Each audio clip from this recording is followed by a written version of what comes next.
Yesus, kita masih di Mazmur pagi hari ini spesial bersama Pendeta Mel Atok. Dan saatnya kita akan masuk ke sesi tanya jawab. Buat kawan yang punya pertanyaan, sekali lagi langsung saja dikirimkan ke 0811 381 0696. Bapak Pendeta, sudah ada pertanyaan yang masuk di WhatsApp kita.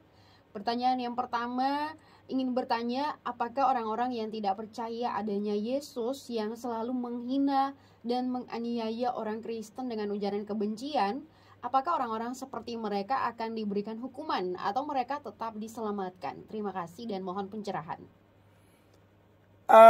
Pertanyaan yang bagus ya. Apakah orang-orang yang tidak percaya Yesus bahkan menghina Tuhan Yesus atau bahkan melakukan penganiayaan kepada orang-orang yang mengikuti Yesus, apakah mereka itu akan diselamatkan atau tidak? Baik, ini pertanyaan yang baik. Mungkin ini adalah pertanyaan yang bertolak dari meresponi khotbah saya ya pada pagi ini, bahwa betul, banyak gereja yang dianiaya, bahkan banyak orang yang tidak percaya Yesus. Bahkan kadang-kadang saya sedang melakukan live pun, orang-orang yang tidak percaya Yesus masuk lalu mereka menghina, mengejek, mengolok. Tapi kita kan ambilnya dengan enak saja gitu kan. Kita tidak terlalu buru-buru marah. Kalaupun mau marah, kita marah yang betul-betul penting. Kita marah yang betul-betul ada hubungannya dengan penghinaan terhadap Injil. Dan memang kemarahan seperti itu kan diajarkan oleh Alkitab. Tapi bagaimanapun kemarahan kita selalu ada batasnya. Kita bukan marah seperti orang yang kesetanan, lalu kemudian kita melakukan hal-hal yang melanggar firman Allah. Itu tidak dibenarkan. Kita marah sebagai orang yang dipimpin oleh Roh Kudus. Ya, saya kan pernah kasih tunjuk ayat kepada saudara bahwa ada orang yang marah justru karena dipimpin oleh Roh. Saya contohkan dalam 1 Samuel ya. 1 Samuel pasal 11 mulai ayatnya yang ke-4 dikatakan, ketika para utusan itu sampai di Gibea, Saul dan menyampaikan hal itu kepada bangsa itu, menangislah bangsa itu dengan suara nyaring. Saul baru saja datang dari padang dengan berjalan di belakang lembunya, dan ia bertanya, ada apa dengan orang-orang itu sehingga mereka menangis? Mereka menceritakan kepadanya kabar orang-orang Yabes itu. Ini cerita tentang orang-orang Yabes yang diperlakukan dengan tidak wajar ya oleh seorang bernama Nahas. Ya, ini contoh orang percaya diperlakukan dengan tidak adil oleh orang yang tidak percaya, atau orang baik diperlakukan dengan tidak baik. Sebagai contoh saja ya. Kita lihat di ayat 1 misalnya. Maka Nahas orang Amon itu bergerak maju dan berkemah mengepung Yabes Gilead. Lalu berkatalah semua orang Yabes itu kepada Nahas, adakanlah perjanjian dengan kami, maka kami akan takluk kepadamu. Tetapi Nahas orang Amon itu berkata kepada mereka, dengan syarat inilah aku akan mengadakan perjanjian dengan kamu, bahwa tiap mata kananmu akan kucungkil. Dengan demikian aku mendatangkan malu kepada segenap orang Israel. Dan seterusnya. Ya. Nah, ini yang kemudian Saul dengar. Ayat 6 dikatakan, ketika Saul mendengar kabar itu, maka berkuasalah Roh Allah atas dia, dan menyala-nyalalah amarahnya dengan sangat. Saudara lihat. Maka berkuasalah roh Allah atas dia, atas Saul. Dan menyala-nyalalah amarahnya dengan sangat. Ya, jadi jelas ada kemarahan yang dibenarkan. Hanya saja kita dalam konteks perjanjian baru, kita dalam konteks zaman anugerah, tetap kita marah tapi tidak sampai berbuat dosa. Kita marah tapi tidak sampai menyakiti Tuhan, begitu ya. Atau melanggar firman Allah. Tetapi saudara-saudara, andai kata sampai pada titik ternyata orang Kristennya sedikit, seperti beberapa kasus di beberapa wilayah, daerah di dunia ini atau di Indonesia, di mana Kristennya minoritas. Lalu Kristen ditekan begitu rupa dan tidak bisa balas. Nah, inti pertanyaan pagi ini adalah, apakah orang yang menekan atau menganiaya atau bahkan membunuh orang Kristen gara-gara kebencian mereka kepada Yesus? Gara-gara mereka menolak Yesus, tidak percaya bahwa Yesus adalah anak Allah, tidak percaya bahwa Yesus adalah Allah. Bagaimana nasib mereka? Akankah mereka diselamatkan? Tergantung mereka bertobat atau tidak. Mereka percaya Yesus atau tidak. Kalau mereka percaya Yesus, pasti mereka diampuni, pasti mereka diselamatkan.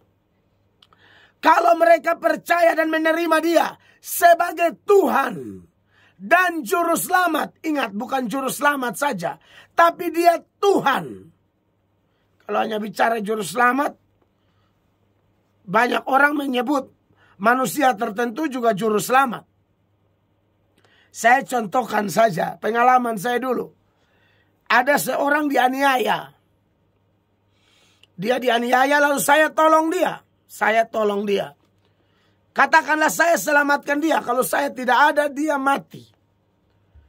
Mereka sudah rencana potong telinga, potong tangan, kasih putus.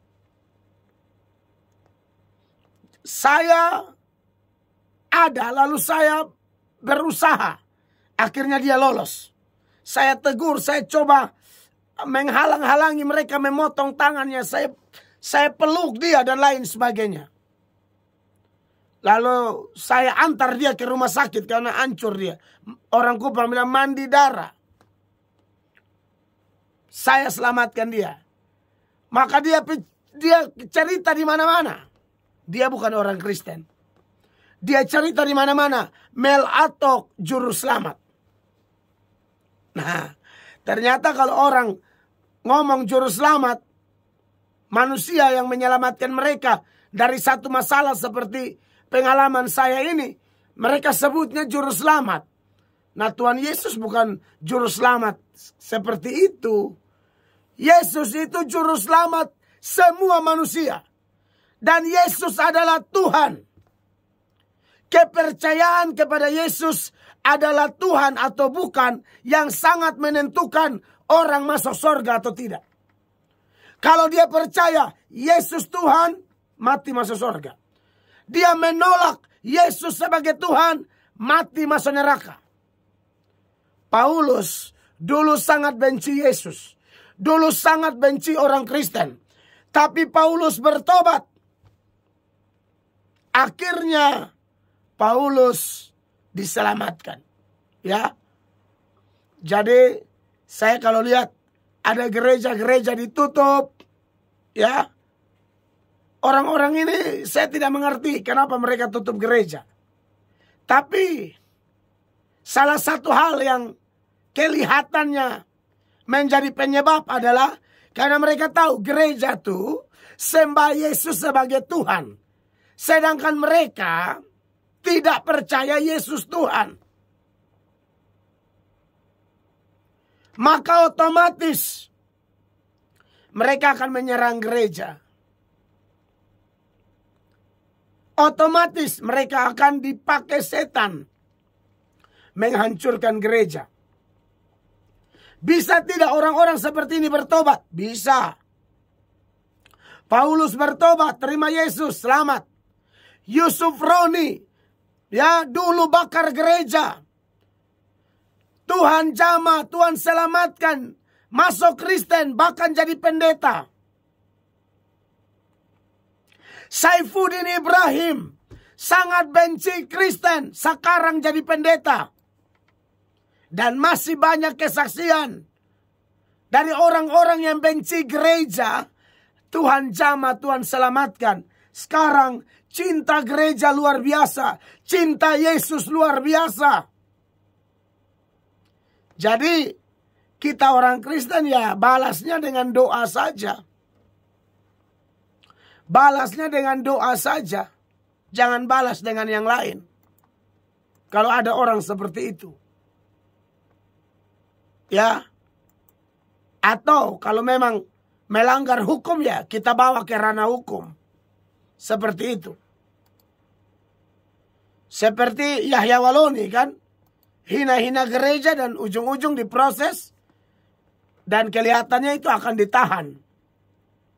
Jadi kita bersyukur juga negara kita negara hukum. Jadi kita bisa tempuh jalur hukum juga. Tapi kalau andai kata mereka tidak bertobat, tetap membenci, apa yang terjadi? Oh, mereka habis. Tuhan Yesus datang, itu habis mereka semua. Mana? Saya buktikan ya. Itu orang-orang pasti Tuhan Yesus yang akan hantam mereka langsung. Jadi silakan maki-maki Yesus, saya suruh bertobat. Kalau kau tidak bertobat, Tuhan Yesus datang, lu hancur. Pasti. Saya baca ayatnya dulu ya.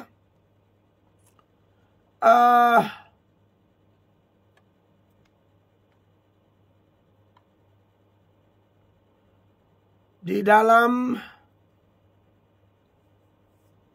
1 Tesalonika 1 ayat 10. Firman Allah berkata, dan untuk menantikan kedatangan anaknya dari sorga, yang telah dibangkitkannya dari antara orang mati, yaitu Yesus, yang menyelamatkan kita dari murka yang akan datang. Ya, jadi orang-orang yang tidak bertobat, mereka Tuhan Yesus datang, mereka pasti habis. Mereka pasti akan kena hantam gila-gilaan. Karena Tuhan Yesus datang, Alkitab berkata, dia akan membawa murka. Ya. Saya tunjukkan lagi 2 Tesalonika 1 ayat 5. Ya. 2 Tesalonika 1 ayat 5. Suatu bukti tentang adilnya penghakiman Allah. Yang menyatakan bahwa kamu layak menjadi warga kerajaan Allah. Kamu yang sekarang menderita karena kerajaan itu. Ayat 6. Sebab memang adil bagi Allah untuk membalaskan penindasan kepada mereka yang menindas kamu. 7. Dan untuk memberikan kelegaan kepada kamu yang ditindas. Dan juga kepada kami. Pada waktu Tuhan Yesus dari dalam sorga menyatakan dirinya bersama-sama dengan malaikat-malaikatnya dalam kuasanya di dalam api yang menyala-nyala. Dan mengadakan pembalasan terhadap mereka yang tidak mau mengenal Allah dan tidak mentaati Injil Yesus Tuhan kita. 9. Mereka ini akan menjalani hukuman kebinasaan selama-lamanya. Dijauhkan dari hadirat Tuhan. Dan dari kemuliaan kekuatannya. Itu bicara tentang neraka. 10. Apabila ia datang. Pada hari itu. Untuk dimuliakan di antara orang-orang kudusnya. Dan untuk dikagumi oleh semua orang yang percaya. Sebab kesaksian yang kami bawa kepadamu telah kamu percayai. Jadi saudara-saudara, ini ajaran jelas bahwa Tuhan Yesus datang, Tuhan Yesus akan menghajar mereka semua. Jadi buat Anda yang sedang menghina gereja, menghina Tuhan Yesus, ya, menekan gereja, saya sarankan bertobat, terima Yesus. Kalau tidak nanti Tuhan Yesus datang, lu pasti hancur. Dengar ini, saya beri peringatan keras. Ini kebenaran yang saya sampaikan ya. Tuhan Yesus memberkati.